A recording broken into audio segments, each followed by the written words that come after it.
يهده الله فلا مضل له ومن يضلله فلا هادي له ونشهد أن لا إله إلا الله وحده لا شريك له ونشهد أن سيدنا وحبيبنا ومولانا محمد صلى الله عليه وسلم. أما بعد فأعوذ بالله من الشيطان الرجيم. بسم الله الرحمن الرحيم.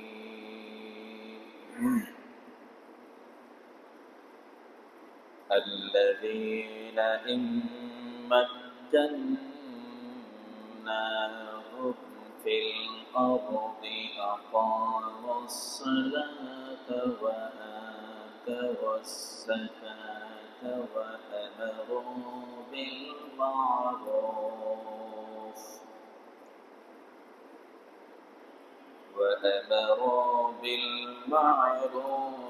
ونهوا عن المنكر ولله عاقبة الأمور. صدق الله العظيم. وقال تعالى في شأن حبيبه ومحبوبه مخبرا وأميرا وداعيا إلى الله بإذنه وسراجا منيرا. إن الله وملائكته يصلون على النبي يا أيها الذين آمنوا صلوا عليه وسلموا تسليما. اللهم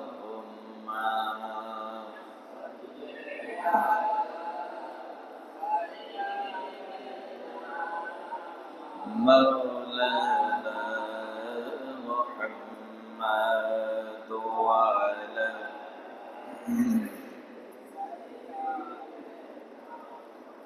مولانا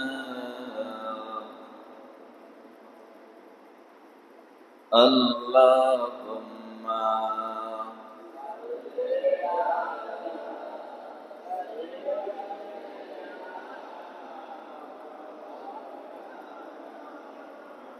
محمد وعلى آل سيدنا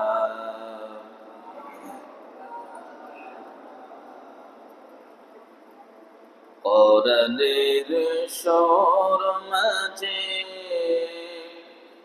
শুনেছি যে নাম, আজানের সুর মাঝে শুনেছি নাম। কোরআনের সুর মাঝে শুনেছি যে নাম, আজানের সুর মাঝে শুনেছি নাম। ওই নাম শুনেছি আমার হৃদয়, হে রাসূল নবীজি তোমায় আল্লাহুম্মা সাল্লি মাশাআল্লাহ مولانا محمد وعلى سيدنا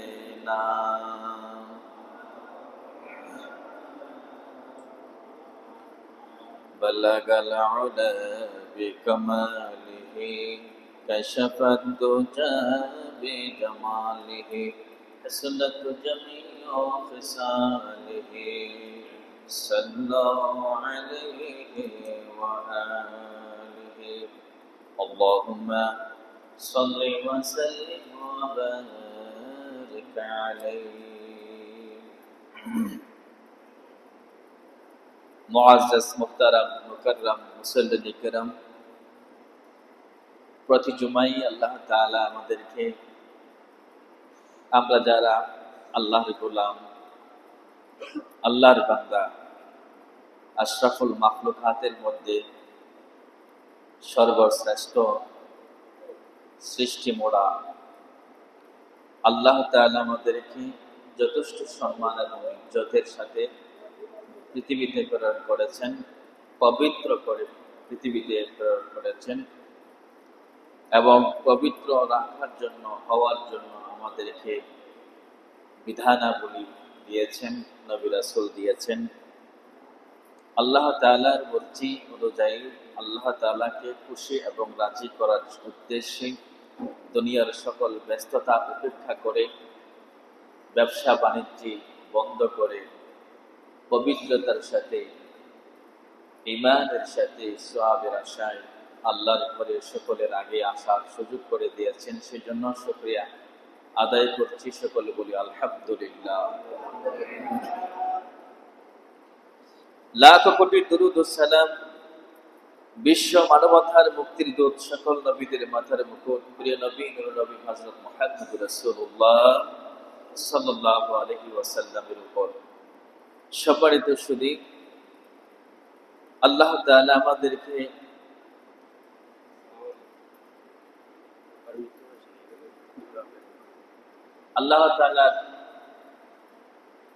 আমাদেরকে পৃথিবীতে প্রেরণ করেছেন পবিত্র, নিষ্পাপ। মা বাবার মাধ্যমে আমরা পৃথিবীতে এসেছি, পবিত্র হয়ে এসেছি। যখন থেকে আমরা বুঝি, যখন থেকে আমাদের জ্ঞান পরিপূর্ণ, তখন থেকে আমরা বিধিবিধানের সাথে সম্পর্কিত।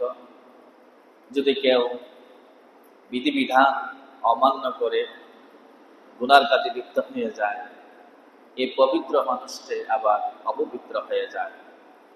এই অপবিত্র মানুষটাকে পবিত্র করার জন্য আল্লাহ তাআলা বিধান দিয়েছেন, সুযোগ করে দিয়েছেন, বিভিন্ন পদ্ধতি দিয়েছেন, যেন মানুষ যেন পবিত্র হতে পারে।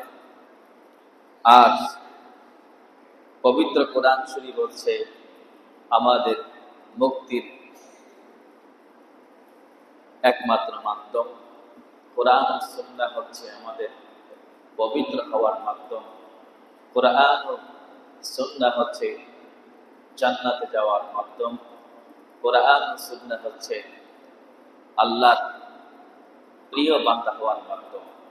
এই জন্য আমরা যারা কোরআন ও সুন্নাহর গবেষণা করে, কোরআন ও সুন্নাহর চর্চা করে, তারাই কেবল মানুষকে আহ্বান করে, মানুষকে বুঝিয়ে থাকে। আমি পবিত্র কোরআন শরীফ থেকে সূরাতুল হজ্জ 41 নম্বর আয়াত তেলাওয়াত করেছিলাম। এই আজকের আলোচনা হবে ইসলামী রাষ্ট্র ব্যবস্থা। আজকের আলোচনা হলো ইসলামী রাষ্ট্র ব্যবস্থার নিয়ম পদ্ধতি জানার বিষয়। সেজন্য আমরা আবারও পবিত্র কোরআন শরীফ থেকে আয়াত তেলাওয়াত করেছি। সকলে বলি আউযু বিল্লাহি মিনাশ শাইতানির الشيطان الرجيم بسم الله الرحمن الرحيم الذين إن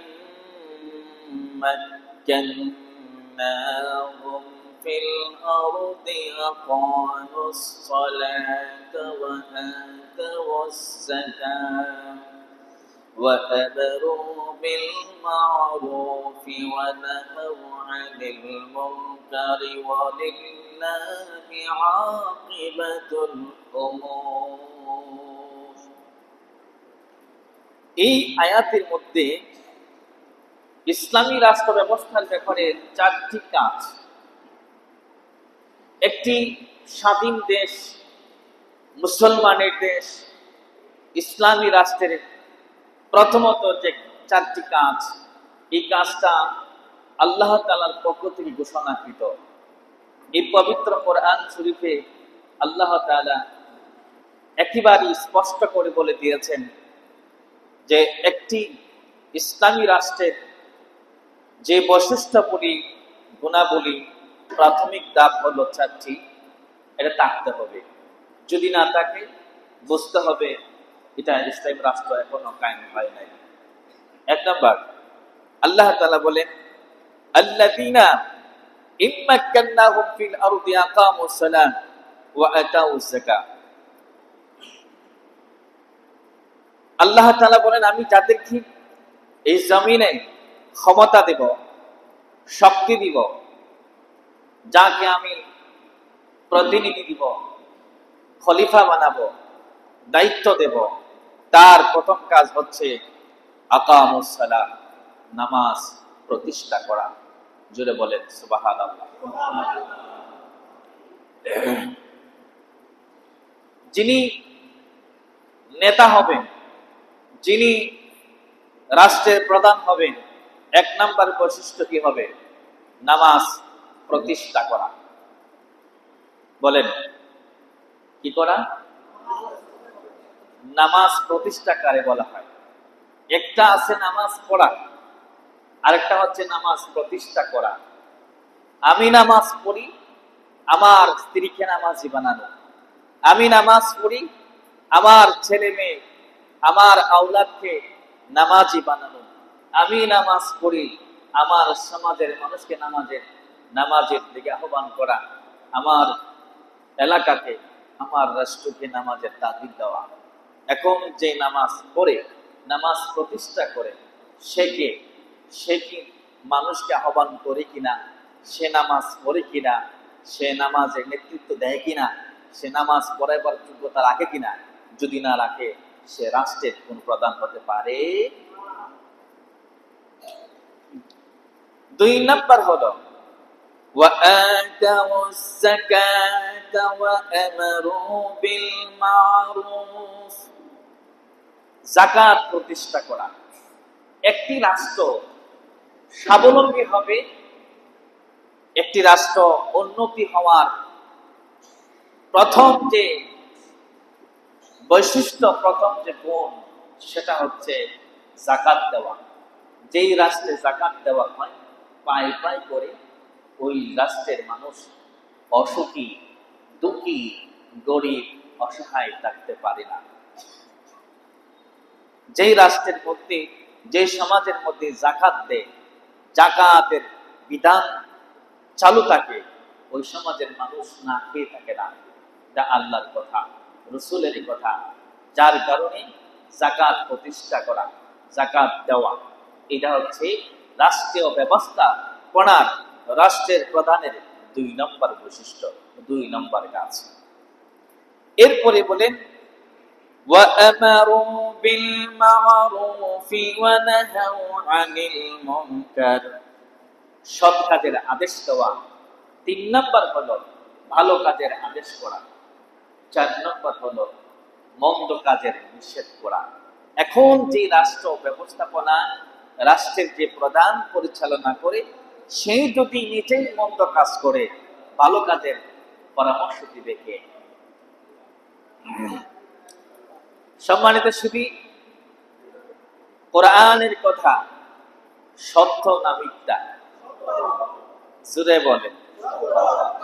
কোরআনকে অস্বীকার করলে, কোরআনের বিধানকে অস্বীকার করলে সে ঈমানদার না কাফের? জোরে কোন।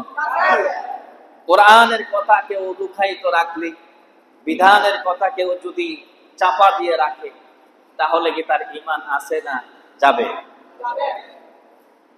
3 নাম্বার হলো সৎ কাজের আদেশ দেওয়া। যিনি সৎ কাজের আদেশ দিবে তিনি কি সৎ ব্যক্তি কিনা এটাকে জানা। অসৎ কাজের, মন্দ কাজের নিষেধ করা, বাধা দেওয়া, যিনি বাধা দিবে নাকি সে মন্দ কাজ থেকে বিরত আছে কিনা এই বিষয়ে আগে আমাকে জানা, বোঝা। আসল আমরা আজকে এই বিষয়ে কথা বলি। রাষ্ট্রে, ইসলামী রাষ্ট্র ব্যবস্থাপনার 4টি বৈশিষ্ট্যের মধ্যে আমরা 4টি বুঝলাম। 1 নাম্বার হলো নামাজ প্রতিষ্ঠা করা। বলেন 1 নাম্বার। এটারও তো একটা কারণ আছে, 1 নাম্বার কেন রাখছে যে নামাজ প্রতিষ্ঠা করা।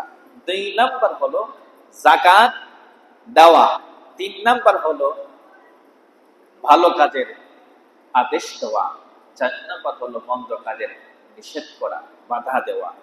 এই সালাতের ব্যাপারে কোরআনের মধ্যে আছে, হাদিসের মধ্যে আছে, ইন্নাস সালাতা তানহা আনিল ফাহশাই ওয়াল মুনকার। নিশ্চয় মানুষকে নামাজ খারাপ কাজ থেকে বিরত রাখে, ভালো কাজের দিকে ধাবিত রাখে। সুবহানাল্লাহ বলেন। এটা হচ্ছে সূত্র। এই সূত্র, নামাজ মানুষকে কি কাজের দিকে নেয়, খারাপ নামাজ মানুষকে কি জাহান্নামের দিকে নেয় নাকি জান্নাতের দিকে নেয়, এটা আগে আমাদের জানতে হবে। এখন আল্লাহ তাআলা বলেন ওয়ালিল্লাহি আকিবাতুল উমুর। আল্লাহ রাব্বুল আলামিন এর পক্ষ থেকে যে আদেশ এসেছে, নির্দেশনা এসেছে, এটাই হচ্ছে রাষ্ট্রের, ইসলামী রাষ্ট্রের ব্যবস্থাপনা। এখন আসুন আমাদের বহির্বিশ্বে পরিস্থিতি এবং ইসলামী রাষ্ট্র ব্যবস্থাপনা কোন পর্যায়ে চলে আছে। আমাদের এই বাংলাদেশ, এটা হচ্ছে ওলি আল্লাহর দেশ, আমরা সবাই মানি, স্বীকার করি। 95% মুসলমান, এটা হচ্ছে ইসলামী রাষ্ট্র। যদিও মুসলমানের সংখ্যা গরিষ্ঠ, কিন্তু ইসলামের হুকুমত এবং বিধান এর অনুযায়ী চলে না। কারণ কি, শুধু বাংলাদেশ নয়, এই গোটা বিশ্বের প্রায় মেজরিটি % রাষ্ট্রগুলো চলে একটি পদ্ধতি, এটা হচ্ছে গণতন্ত্র। বলেন কি তন্ত্র? গণতন্ত্র। একটু বোঝার চেষ্টা করেন, কারণ এখন কথা বলতে কি ভয় আছে? কথা কেন ভয় নাই। এখন কথা বলতে কোনো ভয় নাই যে কথা বললে আমার অ্যারেস্ট করা হবে, জেলে নেওয়া হবে, মামলা দেওয়া হবে, জঙ্গি বলা হবে। কথা কেন ভয় আছে কোনো? সত্য কথা বলতে কোনো ভয় আছে? যেই হোক না কেন, যদি আমার আপনজন যদি তার দ্বীনের বিরুদ্ধে চলে যায়, ইসলামের বিরুদ্ধে চলে যায়, তার বিরুদ্ধে কথা বলার দরকার আছে না নাই? যদি আমার আপন ভাই হয়, সে যদি ইসলাম থেকে খারেজ হয়ে যায়, দ্বীন থেকে চলে যায়, তার বিরুদ্ধে কথা বলা, তার সাথে মোকাবেলা করা ঈমানি দায়িত্ব। কথা বলেন ঠিক কি? এখন আমরা জানতে চাই আমরা কোন পর্যায়ে আছি। এটা হচ্ছে বাংলাদেশ, ভারত উপমহাদেশ, গোটা বিশ্বের মধ্যে, ইউরোপ, এশিয়া সহ সকল রাষ্ট্রের মধ্যে একটি গণতন্ত্র চলছে। কিন্তু রাজনীতি যেটা আমরা বলি, আজকে আমি বলতে চাই এই জন্য, আমরা রাজনীতি গণতন্ত্রের নাম দিয়া আমরা পেট নীতি করি। গণতন্ত্রের নাম দিয়ে আমাদের ব্যক্তির স্বার্থ হাসিল করার চেষ্টা করি, ঠিক কিনা? আমরা সবাই মুসলমান, আমি নিজে ব্যক্তিগতভাবে কোন দল করি না, বলে আমি রাজনীতি করি, কিন্তু রাজনীতি করি না, আমি খেলাফতের রাজনীতি করি। কারণ খেলাফতের রাজনীতি হচ্ছে রসুলের রাজনীতি। সুবহানাল্লাহ বলতেন না? রাসূলুল্লাহ সাল্লাল্লাহু আলাইহি সাল্লামকে মানলাম একটু, আরেকটা মানলাম না, এটার নাম তো নবীর উম্মত হতে পারে না। রাসূল সাল্লাল্লাহু আলাইহি সাল্লাম যেই রাজনীতি করেছেন এটাই হচ্ছে সুন্নাত। এটা কি? আবার ফরজ। আবার কি? ফরজ। নবীজি যে রাজনীতি করছে কোরআন বাদ দিয়া নাকি কোরআন দিয়া? কথা বলেন। এখন আসুন গণতন্ত্রের প্রবর্তককে আর খেলাফতের প্রবর্তককে আমাকে জানতে হবে। আপনাদেরকে বোঝানোর জন্য বলছি, আমরা বুঝি নাই বলি তো আমরা অনেক বিভ্রান্তি হয়ে যাই। আমরা একজন নেতার পেছনে ঘুরে ঘুরে সাইন্সাগিরি করে নিজের স্বার্থ হাসিল করি। নেতা যে এবারে ফালায় জায়গা খবর নেন, আছে না নাই? সম্মানিত শুধু আপনাদেরকে বোঝার জন্য বলি, নেগেটিভ মাইন্ডে নেবেন না। প্রথম থেকে শেষ পর্যন্ত বোঝার জন্য আহ্বান করা হলো। আমার উদ্দেশ্যটা কি এটা বলার জন্য। আমরা ইসলাম ধর্ম, আমাদের ধর্মের নাম কি? ইসলাম অর্থ কি? আমরা শান্তি চাই কি চাই না? শান্তি চাই। এখন আসুন হুজুর, মসজিদের ভিতরে রাজনীতির কথা বলবেন না। রাজনীতি করছে কেনা? রাজনীতি তো আল্লাহ কোরআনই দিয়ে দিছে। কথা কথা, রাজনীতি, অর্থনীতি, পরিণীতি যা কিছু আছে কোরআনের ভিতরে আছে। এখন আপনি কোন রাজনীতির কথা বলতেছেন? এখন বলতে পারেন আমি ওই রাজনীতির কথা বলি যেই রাজনীতি আজ থেকে ১,৫০০ বছর পূর্বে রাসূল সাল্লাল্লাহু আলাইহি সাল্লাম মক্কা থেকে মদিনায় যাওয়ার পরে যে মদিনার রাষ্ট্রপতি সভাপতি হয়েছিলেন, যখন কোরআন দিয়ে আইন প্রণয়ন করেছিলেন, রাষ্ট্র পরিচালনা করেছিলেন, ওই রাজনীতির কথা বলছি। এতে কি আপনাদের আপত্তি আছে? গণতন্ত্রের প্রবর্তককে, গণতন্ত্রের প্রবর্তক হচ্ছে একজন খ্রিস্টান বিধর্মী, মুসলমান না। তার নাম হলে এথিনীয়। তার নাম কি? এথিনীয়।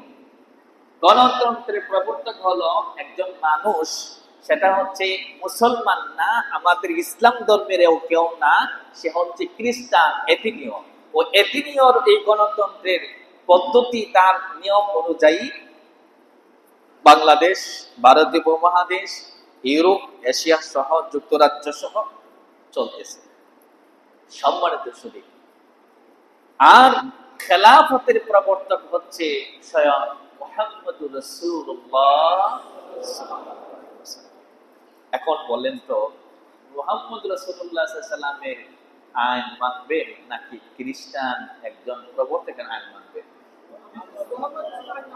তাহলে মুহাম্মদ রাসূলুল্লাহ সাল্লাল্লাহু আলাইহি সাল্লামের উম্মত যদি আমরা হয়ে থাকি, নবীর আশিক যদি হয়ে থাকি, নবীর উম্মত যদি হয়ে থাকি, তাহলে খ্রিস্টানের আইন, খ্রিস্টানের পদ্ধতি, খ্রিস্টানের নিয়ম মেনে চলবো না। আমরা মুহাম্মদ রাসূলুল্লাহ সাল্লাল্লাহু আলাইহি ওয়াসাল্লামের আইন মেনে চলবো, ঠিক কিনা? এখন আসুন, রাসূল সাল্লাল্লাহু আলাইহি ওয়াসাল্লাম খেলাফতের প্রবর্তক। উনি কি ওনার নিজের ব্যক্তিগত মতামত নিয়ে চলছে নাকি সৃষ্টিকর্তার আইন মেনে চলছে, এটাও জানার বিষয়। গণতন্ত্র তৈরি হয় মানুষের সৃষ্টি, আর খেলাফত তৈরি সৃষ্টি হয়েছে আল্লাহর বিধান অনুযায়ী। সুবহানাল্লাহ। খেলাফত হচ্ছে আল্লাহর বিধান, গণতন্ত্র হচ্ছে ইলেকশন। কি কথা বলা? ইলেকশন। আর খেলাফত হচ্ছে সিলেকশন। খেলাফত কি? ইলেকশন না, সিলেকশন। ইলেকশন এর কারণে একজন সুদখোরায়ে ক্ষমতা, ইলেকশনের কারণে একজন চরিত্রহীন নম্পটায়, ইলেকশনের কারণে আপনারা সমাজে দেখেন না, সবচেয়ে পাক ফসা বদমাশ এই মেম্বার হচ্ছেন মনে সবচেয়ে নিকৃষ্ট, যে জীবনে নামাজ পড়ে না, নামাজ আউযুবিল্লাহ পড়ে না, সেও হল মেম্বার, সেও হল চেয়ারম্যান, সবাই না, মেজরিটি পার্সেন্ট হতেছে। আবার আপনারা যারা নামাজ পড়েন না, আপনারা গায়ে নিয়েন না। সম্মানিত সুধী, এই ইলেকশনের কারণে টাকার জোরে, টাকার ক্ষমতায় সে প্রার্থী হইয়া টাকা দিয়া ভোট কিনা সে মেম্বার হয়, চেয়ারম্যান হয়, এমপি হয়, মন্ত্রী হয়, ঠিক কিনা? ইলেকশনের কারণে যা হওয়ার দরকার তাই হয়। টাকা দিয়া ভোট কিনা এও রাষ্ট্রীয় কোষাগারের টাকা তার নিজের পেট ভরে আসে না নাই? এটার নাম হচ্ছে ইলেকশন। বর্তমানে এই বাংলাদেশের পরিস্থিতি সম্পর্কে আপনারা জানেন। আমি গত সময় বলেছিলাম বাদশাহ আকবরের পতনের কথা। আমার কথা আপনারা বুঝছিলেন, কিন্তু স্পষ্টভাবে বলতে পারছি না, কারণ আমি একটা বন্দী ছিলাম, মুক্তি হয়েছি। আমি কোনো রাজনীতি না। আমার প্রশ্ন হচ্ছে, আপনি কেউ বিএনপি করেন, কেউ আওয়ামী লীগ করেন, কেউ জাতীয় পার্টি করেন, কেউ জামাত ইসলাম করেন, আমি একটাও করি না। আমি কোনটা করি? খেলাফতের রাজনীতি। খেলাফতের রাজনীতি। এই খেলাফতের রাজনীতিটা কি? কোরআনের বিধান, ইসলামের, রাসূলুল্লাহ সাল্লাল্লাহু আলাইহি ওয়াসাল্লামের নিয়ম, সুন্নাহ পন্থার নিয়ম, এটা আমি মানি। কিন্তু আপনি একজন যেই দলের রাজনীতি করেন, আপনি যে রাজনীতি করছেন, এই রাজনীতির ধারাবাহিকতা সম্পর্কে তো আপনি সব জানেন না, বুঝেন না। হ্যাঁ, আপনি মনে করেন যে আপনি মুসলমান, ঈমান নিয়ে মরতে চান, আমল নিয়ে মরতে চান, জান্নাতি হতে চান, কিন্তু দুনিয়ার রাজনীতির পেছনে থাকার কারণে আপনি আখিরাত ছেড়ে দিয়েছেন, দুনিয়া নিয়ে ব্যস্ত আছেন। সম্মানিত সুধী, আমি বলতে চাই, আপনার এই রাজনীতি, আপনার এই গণতন্ত্র, এটা আপনাকে জাহান্নামে নেবে। কেউ যদি গণতন্ত্র বিশ্বাস করে, কেউ গণতন্ত্র ভালোবাসে, কেউ যদি গণতন্ত্রের পদ্ধতি মতো চালার চেষ্টা করে, এই পথই তার মত, এই পথই তার পথ, তাহলে বুঝতে হবে সে জাহান্নামী। কথা বল, সে কি জাহান্নামী হবে। আর যদি বলেন খেলাফত হচ্ছে সঠিক, খেলাফতের পথই হচ্ছে সঠিক, এই পথই পথ, এই পথই মত, তাহলে আপনি হবেন একজন মুসলমান। তাহলে এক নাম্বার, গণতন্ত্র যে বিশ্বাস করে তার ঈমান থাকবে না। কি থাকবে না? হ্যাঁ, আমরা বিভিন্ন বিপদে পড়ে আমরা হয়তো বা চুপ থাকি, নীরব থাকি, আমরা হয়তো বা কোন এক জায়গাতে অবস্থান করি, কিন্তু বিশ্বাস করতে হবে যে গণতন্ত্র হারাম। গণতন্ত্র কি হারাম? তখন হয়তো পারে, হুজুর আপনি এত হার্ড লাইনে কথা বললেন না। না, হার্ড লাইনে কথা বলার কি না বলার কি, কোরআনের কথা তো বলতেই হবে। কথা বলতে হবে না? বলতে হবে। সম্মানিত সুধী, আমি প্রথম বলেছিলাম ইসলামী রাষ্ট্র ব্যবস্থাপনা, আজকে আলোচনা ইসলামী রাষ্ট্র ব্যবস্থাপনা। গণতন্ত্র হওয়ার পেছনে যা হওয়ার হয়েছে, আমাদের সাবেক যিনি পলায়ন করেছে, দেশ ছেড়ে চলে গেছে, শেখ হাসিনা জননেত্রী, উনি দীর্ঘ 15 বছর দায়িত্ব পালন করছে না? ওনার উদ্দেশ্য ছিল ভালো, দেশের ভালো কিছু করতো, উনি পারছে না। এক নাম্বার হলো নারী নেতৃত্ব হারাম, আমি ওই যাচ্ছি না। উনি ভালো করার চেষ্টা করেছিল, কিন্তু কি কতটুকু ভালো করছে, যতটুকু ভালো করছে তার চেয়ে আরো বেশি খারাপ করছে।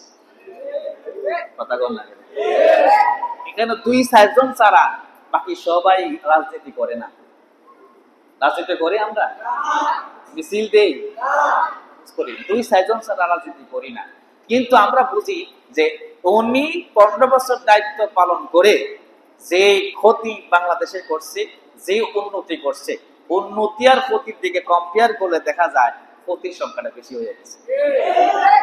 উন্নতি করছে না এটাও বলা যাবে না, করছে, কিন্তু যে উন্নতি করছে তার চেয়ে বেশি ক্ষতি করছে। এক নাম্বার, উনি চলে গেছে। আমি গত জমা বলছিলাম, কুলিল্লাহুম্মা মালিকাল মুলকি তুতিল মুলকা মান তাশা ওয়া তানজিউল মুলকা মিম্মান তাশা ওয়া তুইজ্জু মান তাশা ওয়া তুযিল্লু মান তাশা। আল্লাহ ক্ষমতা কারে দে, আবার সিনা খাইরা নেয়, খাইরা না আবার একজনের শূন্য মানুষে জিরো মানুষে হিরো বানায় দেয়। কথা কোন দিকে? ডক্টর ইউনূস, উনি মানে প্রধানমন্ত্রী হওয়ার কথা না, রাষ্ট্রের কেউ হওয়ার কথা না, হঠাৎ করে উনি হয়ে গেছে গা সরকার।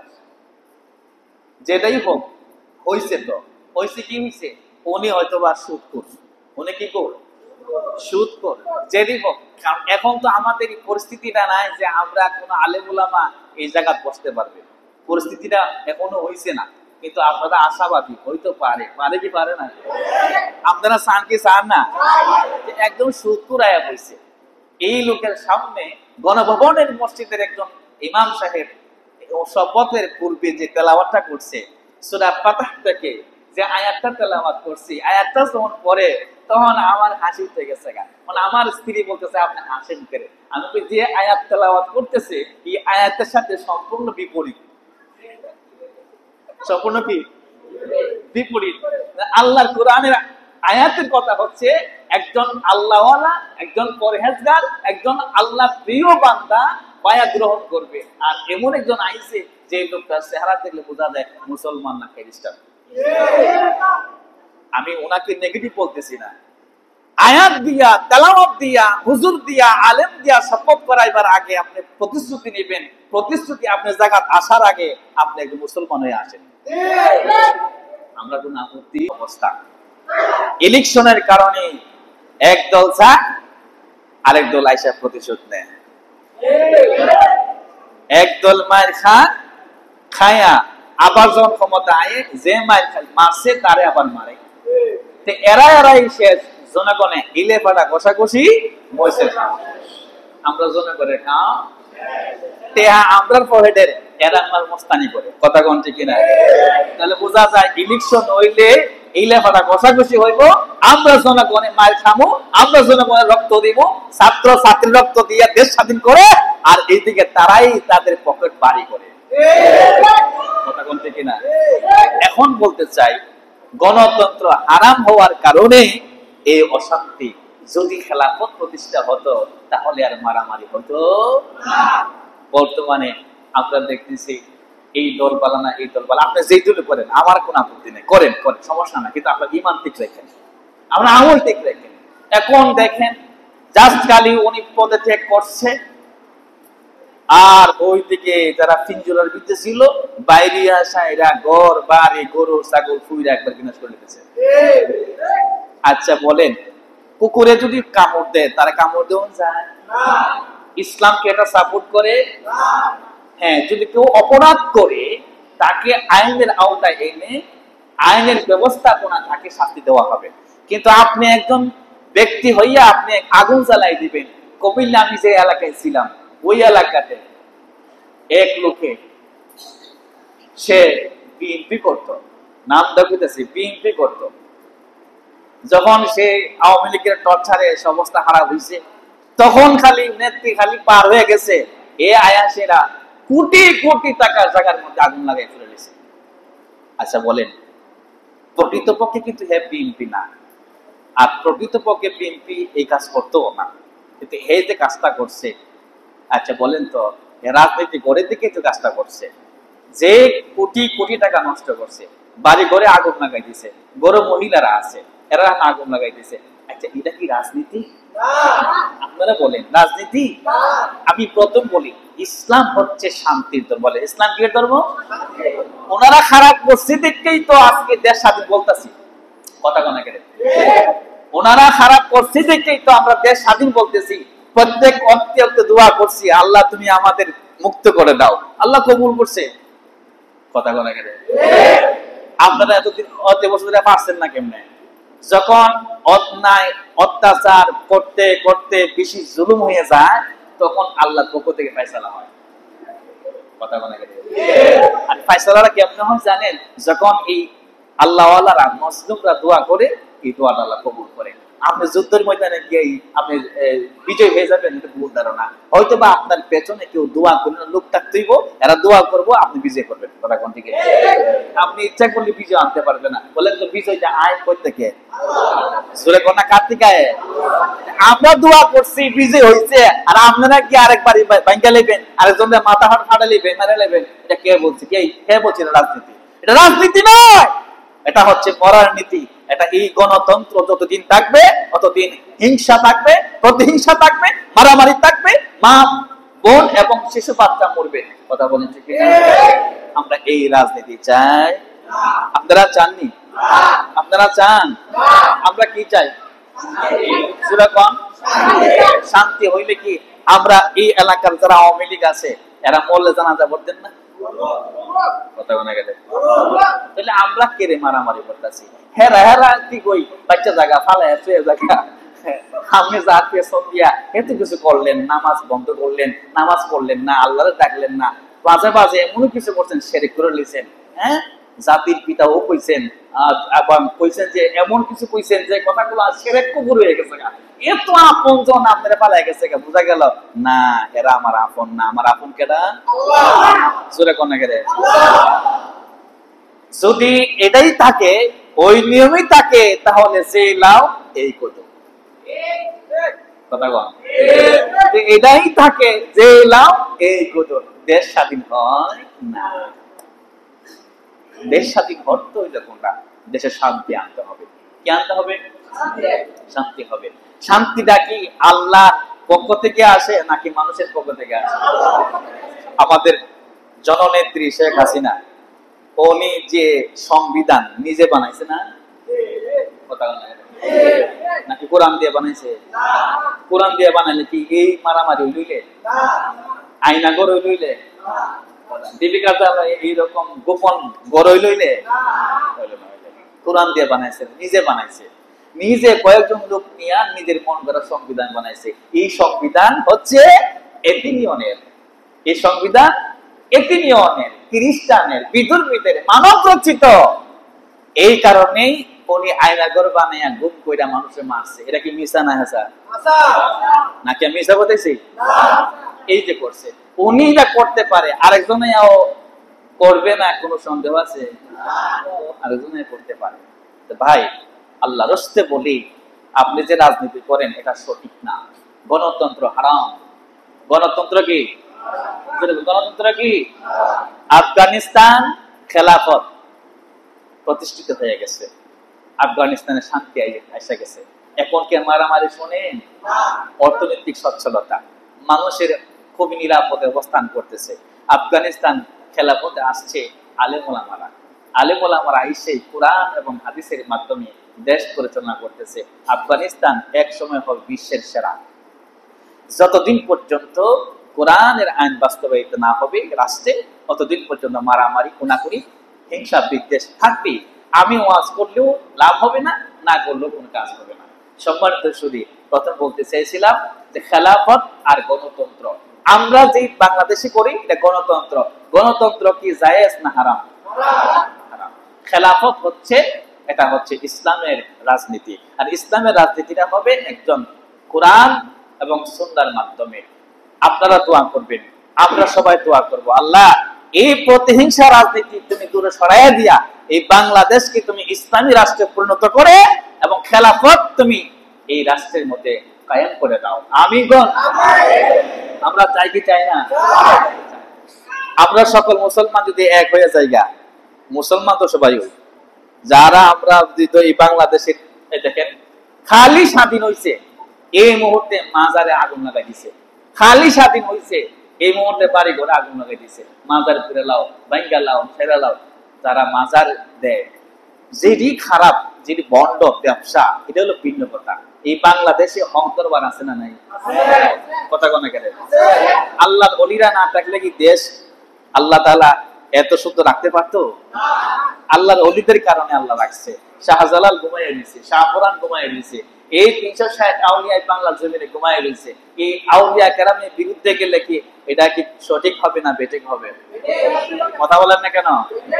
ঠিক হবে। আমরা হক পন্থীদের ব্যাপারে বলতেছি, আল্লাহর ওলিদের বিরুদ্ধে যাবে, আবার এই ধ্বংস আসবে। আউলিয়া কেরামদের বিরুদ্ধে যাবে, ধ্বংস আসবে। এখন আমরা সবাই এক হতে চাই, চাই কি চাই না? আমরা যা আছি ইসলামী দলগুলো আমরা এক হতে চাই কি চাই না? আপনার আপনার মাসলাক নিয়ে আপনি থাকেন, আমার মাসলাক নিয়ে আমি থাকি। আপনি কিয়াম করেন না আপনি বসে পড়েন, আমি কিয়াম করে দাঁড়ায় পড়ে, এটা নিয়ে বাড়াবাড়ি করেন না। ফরজ যেটা, ওয়াজিব যেটা, এটার মধ্যে কোনো ঝামেলা নাই। ঝামেলা আছে? কথা কথা ঝামেলা আছে? আমরা যদি বাংলাদেশ সবাই এক হয়ে যায়, 30 মাস এক হয়ে যায়, খেলাফত সম্ভব আছে না? আছে না নাই? বলে আছে না নাই? আমাদের বাংলাদেশের অধিকাংশ দরবারের পিসাবরা খালি পেট পড়ে। কথা কোনা গেলে এরা খাওয়ানো বেড়ে দিচ্ছে, এরা খাওয়ান খায়, এরা আমরা রাজনীতি করি না, আত্মশুদ্ধিমূলক একটি অরাজনৈতিক সংগঠন। অরাজনৈতিক সংগঠন আবার এরা আবার ইলেকশন ভোটও দেয়। কথা কথা গেলে এরা ভোটও দেয়। আবার কয়েকটি এই মুখে ভোট দিও, এই মুখে ভোট দিও, আছে না নাই? এরাও রাজনীতি করে, কিন্তু এরা যে স্বার্থে রাজনীতি করে এটাও হারাম। এটা কি ভাই? কি হারাম কাজ না করে এক হয়ে যান, বাংলাদেশের হক দরবারগুলো এক হয়ে যান, ওলামায়ে দেওবন্দ সহ যারা আছে এক হয়ে যান, দেখবেন এই বাংলাদেশে একদিন খেলাফত প্রতিষ্ঠা হবে হবে ইনশাআল্লাহ। আমরা সেটা চাই কি চাই না? চাই কি চাই না? এখন আসুন, উত্তেজিত হওয়া যাবে না, মানুষকে মারামারি করা যাবে না, মানুষের উপর আঘাত করা যাবে না। সে যদি অপরাধ করে তাকে ক্ষমা করে দেওয়া হচ্ছে মুহূর্তের পরিচয়, ঠিক কিনা? ক্ষমা করে দেওয়া হচ্ছে পরিচয়। সে বুঝে নাই, সে একটা রঙের খেলার মধ্যে মধ্যে ছিলেন, সে বুঝছে না, জ্ঞান ছিল না। এখন বুঝছে যে জ্ঞানটা কি। বাংলাদেশের মানুষ বুঝাইয়া দিছে যে জুলুম করলে, অত্যাচার করলে কি পরিণতি হয়, বুঝছেন রে ভাই? এক মাগে তো শীত যায় না, মাগ আরেকটা আছে, আছে না নাই? আপনি যে ক্ষমতা পাইয়া যে এই করলেন সেই করলেন, এখন তো আপনার ক্ষমতা গেছে, কেন আপনার খবর কি? আবার যে আপনি ক্ষমতা ছিল না, আবার ক্ষমতা আপনি পাইবেন, পাইয়া আবার বেটাগিরি দেখাইবেন, আপনি যে আবার দম চাইবেন না, তার নিশ্চয়তা কি? কথা কন নাকি? কাজী ভাই, হিংসা প্রতিহিংসা দিয়া দেশে শান্তি আসে না। আমরা মুসলমানের প্রতি প্রতিহিংসা রেখে মানুষকে ভোগাইয়া, মামলা দিয়া, জেল দিয়া, মাইরা আর তাকে কষ্ট দিয়া, এটার নাম ইসলাম হতে পারে না। ইসলাম হচ্ছে শান্তির ধর্ম, ইসলাম হচ্ছে পরিপূর্ণ ধর্ম। আমরা সবাই মুসলমান, এই দেশে শান্তি চাই। যারা আজকে রক্তের বিনিময়, যে সকল ছাত্রের রক্তের বিনিময় এই দেশ মুক্তি হয়েছে, কথা কন, মুক্তি হয়েছে না? দেশটা মুক্তি হয়েছে। এই মুক্তি হওয়ার পেছনে যে ছাত্ররা ছাত্রীর রক্ত দিছে, তারা যাদের রক্তের বিনিময়ে আমরা আজকে সুযোগ পাইছি, আমিও কথা বলার সুযোগ পাইছি, কথা কন আগে। আমি কথা বলতে পারলাম বলে এইভাবে। কত গোয়েন্দা বাহিনী বয়ে থাকলে হইলে, মসজিদ থেকে বাইরে গুলি হইলে হুজুর রাজনীতি করে কেন? কথা কন ঠিক না? হুজুরে খালি কোথায়, হুজুরে খালি দূর ধরবো, হুজুরে এই তা কেন? এর বেটা আমি লেখাপড়া করছি, কোরআন হাদিস পড়ছি, এর জন্য আমার সঠিকটা আমাকে বলতে হবে। তুমি যে আমার সাথে, হ্যাঁ বেটা বালা করে উজুও জানে না, গোসল বুঝে না, এ আমার সাথে আইসা তর্ক করে। যদি খেলাফত প্রতিষ্ঠা হইতো, প্রত্যেকটা মসজিদের ইমাম সাহেব ডিসি পাওয়ার থাকতো, থাপ রাত দিয়া তাপ ফেলা যায়, ঠিক কিনা বলেন? ফাজলামি করো, ভালো করে তুমি সূরা ফাতিহা বলতে পারবা না, তুমি আলেমদের সাথে তুমি টক্কর দাও, তুমি জ্ঞান দাও, বুঝ দাও, তুমি কি বুঝো? কোরআন দিন বুঝো তুমি? এই দিনটার অপেক্ষা আছে আমরা সবাই। আমরা মসজিদের ইমাম, মসজিদের মুয়াজ্জিন নির্যাতিত, আমার কথা বলতেছি না, মেজরিটি পারসেন্ট। আলহামদুলিল্লাহ, আমাকে আপনারা যথেষ্ট ভালোবাসেন, আমার এই নপাড়ার মানুষ ভালো মানুষ, এবং আমাদের মসজিদের মানুষ কমিটিরাও ভালো, আলহামদুলিল্লাহ বলবেন না?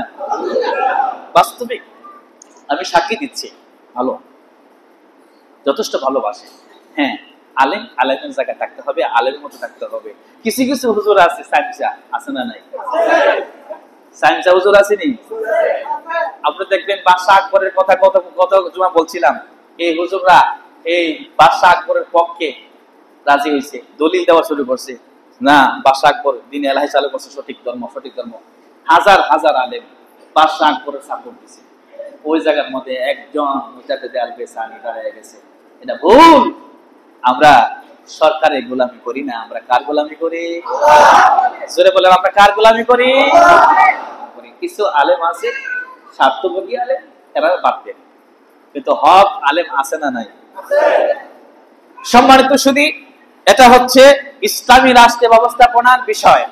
আমি আপনাদেরকে আবারও বলি, আমরা গণতন্ত্রের বিশ্বাসী না, আমরা খেলাফতের বিশ্বাসী।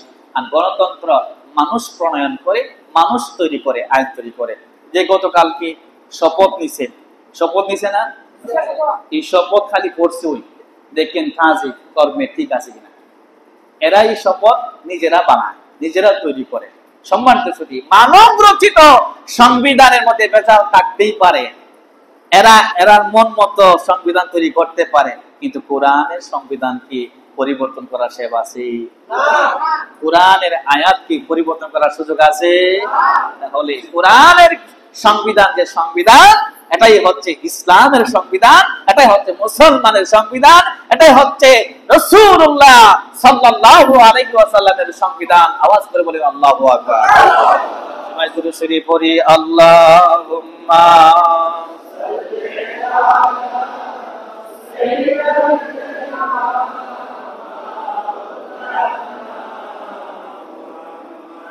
ওয়ালা আলি সাইয়্যিদিনা।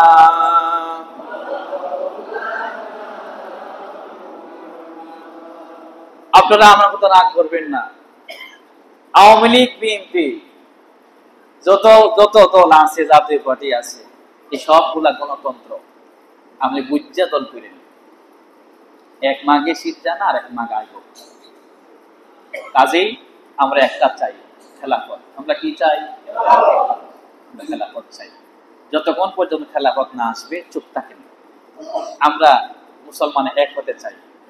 আমরা আওয়ামী লীগ বুঝি না, বিএনপি বুঝি না, জাতীয় পার্টি বুঝি না, আমরা পরস্পর মুসলমান ভাই ভাই। কথা বল, আমরা মুসলমান কি? আমরা একটা কাম চাই, আমাদের হিংসা তাহা দোকান নাই। আমরা আরেকজন ভাইকে মারতে চাই না। আমরা পরস্পরকে সহযোগিতা করব। সেজন্য রাসূলুল্লাহ সাল্লাল্লাহু আলাইহি ওয়াসাল্লাম যখন মক্কা ছেড়ে মদিনায় গিয়েছিলেন, মদিনা যাওয়ার পরে যে মদিনা সনদের ধারা 47টা ধারা তৈরি করেছিলেন, সেখানে খ্রিস্টান ছিল, ইহুদি ছিল, ভিন্ন ধর্মের ছিল, মুসলমান ছিল, সকল ধর্মের লোক ছিল। এর মধ্যেই রাসূলুল্লাহ সাল্লাল্লাহু আলাইহি সাল্লাম কি সুন্দর একটি আইন ব্যবস্থাপনা করলেন। সবাইকে নিয়ে বসতেন যে আমরা এই বাংলাদেশে হিন্দু আছে না নাই? খ্রিস্টান আছে না নাই? বৌদ্ধ আছে না নাই? আল্লাহ রাসূল কি বিদায় হজের ভাষণে বলছিল যে মুসলমান যারা বাকি সব ধর্ম মানুষ মাইরা লাগবে? কথা কইছে? বলছে ধর্ম নিয়ে কোনো বাড়াবাড়ি, যার যার ধর্ম তাকে তার পালন করতে দাও, তুমি কি আবার তার ধর্ম পালন করো না। কিন্তু আওয়ামী লীগের মধ্যে অনেক আছে যারা পূজাও করছে, সিন্দুরও দিছে, আছে না নাই? কথা কথা কেন? এই যে কাজগুলা করছে, এটা হলো রাসূলের আদর্শ। রাসূল বলছে যার যার ধর্ম সে পালন করো, তাকে বাধা দিও না, ধর্ম নিয়ে বাড়াবাড়ি করো না। এই বাংলাদেশে হিন্দু থাকবে, খ্রিস্টান থাকবে, বৌদ্ধ থাকবে, সবাই থাকবে, কিন্তু দেশ চলবে কোরআনের আইনে। দেশ চলবে কি? কোরআনের আইনে। এই যেন মারামারি করা যাবে না, তাদের ধর্ম তারা পালন করুক। কোন মুসলমান যদি কোন হিন্দুর ধর্মের আঘাত করে, বুঝতে হবে সে আসলে ভালো মানুষ না, সে আবু জাহেলের অন্তর্ভুক্ত। আবু জাহেলের অন্তর্ভুক্ত। কারণ কোন সচেতন কোন মুসলমান অন্য ধর্মের উপর আঘাত করবে না। আমরা সবাইকে ভালোবাসতে চাই, সবাইকে সম্মান করতে চাই, কিন্তু আমাদের রাষ্ট্র চলবে কোরআনের সংবিধানে। সম্মানিত শুধু রাসূল সাল্লাল্লাহু আলাইহি সাল্লাম এই মদিনা যাওয়ার পরে সেখানে গিয়ে যখন সকল ধর্মের এক করলো, এক করার পরে প্রথম যে একটি কমিটমেন্ট করলো যে আমরা সব ধর্ম আছি, এখানে প্রথম ক্ষমতা হচ্ছে সকল ধর্ম মিলে একটি সাধারণ জাতি গঠন চুক্তিতে বাহিরে কোনো আক্রমণ হলে সকলের প্রতিহিত করব। পদ্ধতি হিকমতটা দেখেন। রাসূল সাল্লাল্লাহু আলাইহি ওয়াসাল্লাম বলেন আমরা সবাই এক, আমাদের উপরে কেউ যদি বাহিরের কেউ আক্রমণ করে আমরা সবাই এক হয়ে কাজ করব।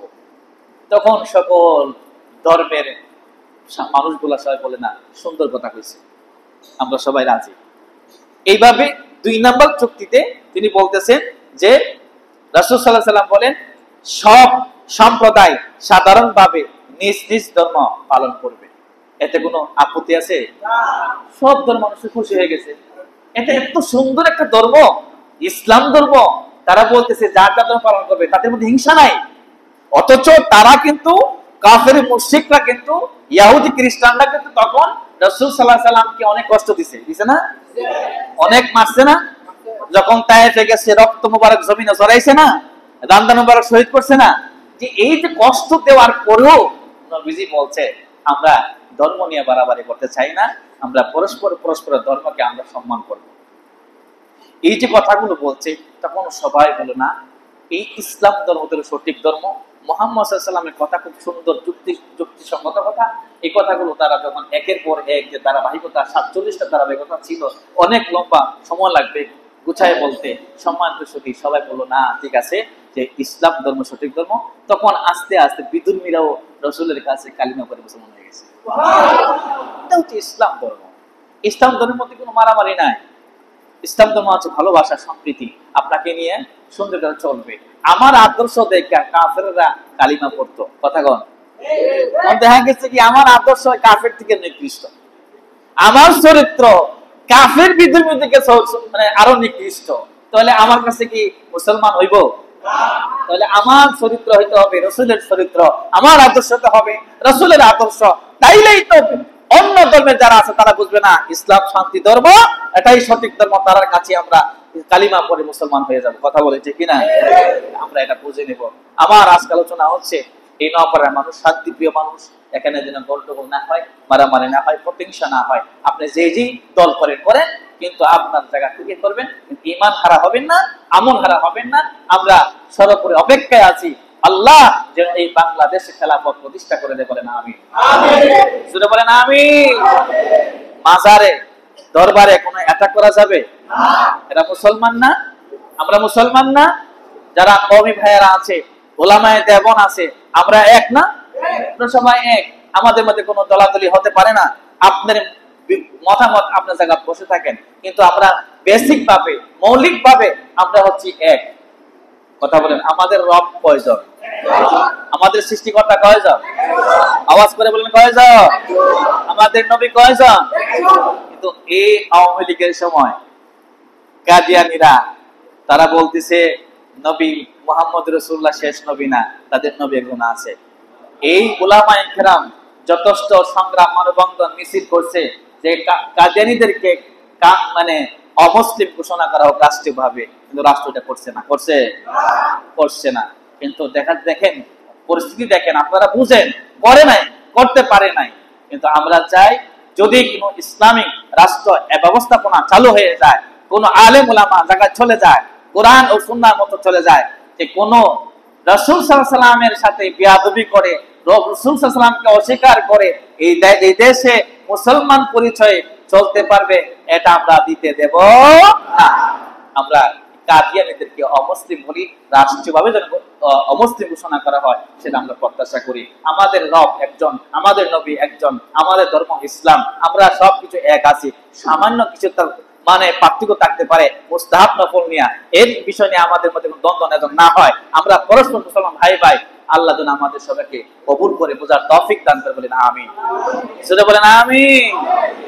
আর যে সকল ছাত্র ভাইয়েরা রক্ত দিয়েছ, এই ছাত্র ভাইয়ের রক্তের বিনিময়ে তারা চাচ্ছিল সংস্কার করবে, কোটা সংস্কার। আমার কোটা সংস্কারের পরিবর্তে রাষ্ট্র সংস্কার করে ফেলছে। রাষ্ট্র সংস্কার এখনো হয় নাই, কিন্তু তারা এখনো বসে আছে। কিন্তু ছাত্রদের দাবি হলো শান্তি। বলে কি এই ছাত্রদের সকল ছাত্ররা রক্ত দিয়েছে, চাইছে এই দেশের মানুষ স্বাধীনভাবে চলো, জিম্মি না হোক, সবাই যেন যার যার জায়গা থেকে শান্তি পায়, মূল্যায়ন পায়। ছাত্রদের দাবি যেন পূরণ হয়, রক্তের জন্য কবুল করে নেয়। এই আবু সাইদ আর এই মুক্ত সহ যারা প্রাণ দিয়েছেন, শহীদ হয়েছেন, বুকটা একবারে ফেটে দিয়েছে। আপনারা দেখছেন সোশ্যাল মিডিয়াতে, এইরকম সাহসী বীর পুরুষ আর কে হইতে পারে? দেশের জন্য, হকের জন্য জীবন দিছে। কথা বলেছে কিনা? এরা কয়েকজনের কারণে আজকে এই পরিস্থিতি হয়েছে। এরা তো মরছে না, আবু সাইদ মরে নাই, সে জীবিত আছে। কথা কন মহিলাও। আচ্ছা, আপনি নিজে উনি নও মুসলিম, সাতিয়ান আমার এক ভাইয়ের কাছে কালিমা পরে মুসলমান হয়েছে, এফিডেভিট করছে, ওনার সপরিবার। আপনি একা হয়েছেন। উনি উদ্দেশ্য হইল যে মসজিদে গিয়া ভিক্ষা করবে এমনটা না, আপনারা ভালো করে সহযোগিতা করবেন। উনি আমার লাগে পরামর্শ করছে একটা গাড়ি কিনে দিব, গাড়ি নিয়ে যেন রিজিকের ব্যবস্থা করতে পারে। কিছু এখন দেখা গেছে কি মুসলিম মানে মুসলমান হইয়া ব্যবসা শুরু করে দেয়, আছে না নাই? ব্যবসা শুরু করে দেয়, মসজিদে গিয়ে হাতে হাতে। আরে ভাই, তোমার তো শক্তি আছে, সামর্থ্য আছে, টাকা ওঠাই একটা গাড়ি কিনা তোমার সংসার চালাও, তুমি তোমার মতো। ইসলাম ভিক্ষা সাপোর্ট করে না, ইসলাম সাপোর্ট করে না। আপনারা সবাই সাহায্য করবেন, ভিক্ষা দিবেন না, সাহায্য করবেন এই ভাইটাকে, উনি যেন একটা সুন্দর করে গাড়ি নিয়ে চলতে পারে। সবাই ইনশাআল্লাহ করবেন। দুরূদ শরীফ পড়ে সাল্লাল্লাহু আলা মুহাম্মাদ সাল্লাল্লাহু আলাইহি ওয়াসাল্লাম, সাল্লাল্লাহু আলা মুহাম্মদ সাল্লাল্লাহু আলাইহি। আল্লাহ যেন আমাদের সবাইকে মাফ করে দেয়, এই দেশকে যেন আল্লাহ কবুল করে, দেশের জন্য আল্লাহ শান্তি আনে, আল্লাহ যেন এই দেশকে ইসলামী রাষ্ট্র হিসেবে কবুল করে, বলেন আমিন। যেই সকল ছাত্রদের রক্তের বিনিময় আমরা আজকে মুক্ত হয়েছি, আল্লাহ যেন ওই সকল ছাত্রদেরকে শহীদি মর্যাদা নসিব করে জান্নাতের উচ্চ মাকাম দান করে, বলেন আমিন। ওই সকল ছাত্র ছাত্রীদের মা বাবা যারা আছে, আল্লাহ তাদেরকে যেন সবর করার তৌফিক দান করে, সকলে বলে আমিন। আমরা ভাইরা আমাদের ব্যক্তির সাথে না, আমি নিজে নামাজ পড়বো, আরেক ভাইকে নামাজি বানাবো, এটার নাম ইসলাম। এটা নাম হচ্ছে আকিমুসসালাহ, মানে নামাজ প্রতিষ্ঠা করা। আপনি নামাজ পড়বেন, আরেক ভাইকে নামাজি দিবেন। আপনি খাইবেন, আরেক ভাইকে খাওয়াইবেন। আপনি যতটুকু সুন্দর করে চলেন, পার্থবর্তী যারা তাদেরকে সহযোগিতা করবেন, এটার নাম হচ্ছে ইসলাম। আল্লাহ যেন আমাদের এই দেশকে কবুল করে, ওলিয়া উলিয়ার দেশ, শাহজালাল শাহপুরান শাহ মখদুম 360 আউলিয়ার দেশ, আউলিয়া কেরামের দেশ, মুসলমানের দেশ, মসজিদ মাদ্রাসা দেশ। আল্লাহ, আমার বিশ্বাস, আপনারা জানেন কি জানি না, আমার বিশ্বাস অতি শীঘ্রই এই দেশ খেলাফত প্রতিষ্ঠা হবে ইনশাআল্লাহ। ইনশাআল্লাহ বলে ইনশাআল্লাহ। এছাড়া বিকল্প শান্তি আশা করা যায় না। আচ্ছা, যেই লোকে এতগুলো মানুষ মারছে অন্ধকার গড়ে নিয়ে, আচ্ছা সে কিভাবে জনগণের প্রতিনিধি হয়? যে মেম্বার জনগণের মাল খায়া নিজের পকেট বাড়ি করে, সে কিভাবে জনগণের প্রতিনিধি হয়? যে চেয়ারম্যান রাষ্ট্রীয় টাকা নিজের পকেট ভারী করে, সে কিভাবে জনগণের প্রতিনিধি হয়? যে এমপি নিজের অবস্থানে, ওই অনেক এমপির ঘরে টাকা পাওয়া গেছে, পাইছে না? সব এমপি বেলা আওয়ামী লীগ কোন এমপি কোন কেউ করে দুধের দোয়া না, সবার গরিকে হাঁটা আছে না নাই? তো কাজেই ভাই, এই গণতন্ত্র যতদিন থাকবো, এই অপরাধ হইবই। এই জন্য আপনারা দোষ না, সিস্টেমের দোষ, গণতন্ত্রের রুলসের দোষ। এই জন্য আপনারা দয়া করে যে দল করেন, নিজ জায়গা থেকে ইসলাম এবং ধর্মকে ভালোবেসে এবং মানুষকে মুসলমান মনে করে ইসলাম ধর্মকে মূল্যায়ন করবেন। আল্লাহ যেন আমাদের সবাইকে সহায়ক হয়, আমাদের সবাইকে যেন আল্লাহ পালা সঠিক পথে চলার তৌফিক দান করে, সকল বলে আমিন। আমার কথা যদি আপনাদের কোনো কষ্ট লেগে থাকে, ক্ষমা দৃষ্টিতে দেখবেন। কিন্তু আমার কথা বলার উদ্দেশ্য ছিল একটাই, আমরা মুসলমান। আমরা কি মুসলমান? শান্তি চাই, অশান্তি চাই না। উনিও অশান্তি করে গেছে, আবার অশান্তি শুরু করে গেছে, তাহলে আবার দেশ স্বাধীন হলে কিভাবে? আপনি শান্তি করবেন, আপনি মারামারি বন্ধ করবেন, মানুষের সাথে হিসাবে দূর করবেন। যারা অপরাধ করছে বুকে জড়াইয়া নেন, মহব্বত করে বুঝাইয়া দেন। আপনি যে দল করেন নিকৃষ্ট দল, আমি যে দল করি উদার ভালোবাসার দল, এই দলটাই সঠিক দল। কথা কোন ঠিক না? আপনি যদি তারে আবার ওটা মারেন, তাহলে তো আপনি কুকুরের মতো কুকুরি হয়ে গেলেন। আমরা কুকুর হতে চাই না, মানুষ হতে চাই। চাই কি চাই না? আমরা মানুষ হতে চাই। আল্লাহ যেন আমাদের সবাইকে মানুষ হিসেবে কবুল করে, আশরাফুল মাখলুকাত হিসেবে কবুল করে, সকলে বলে আমিন। যারা দান বাক্সে টাকা দিবেন, আপনারা দান বাক্সে টাকা দেন। যারা উঠাবেন, দয়া করে সচ্ছলতার সাথে সুন্দর করে টাকা ওঠা, দয়া করে একটু বাড়াইয়া দান করবেন।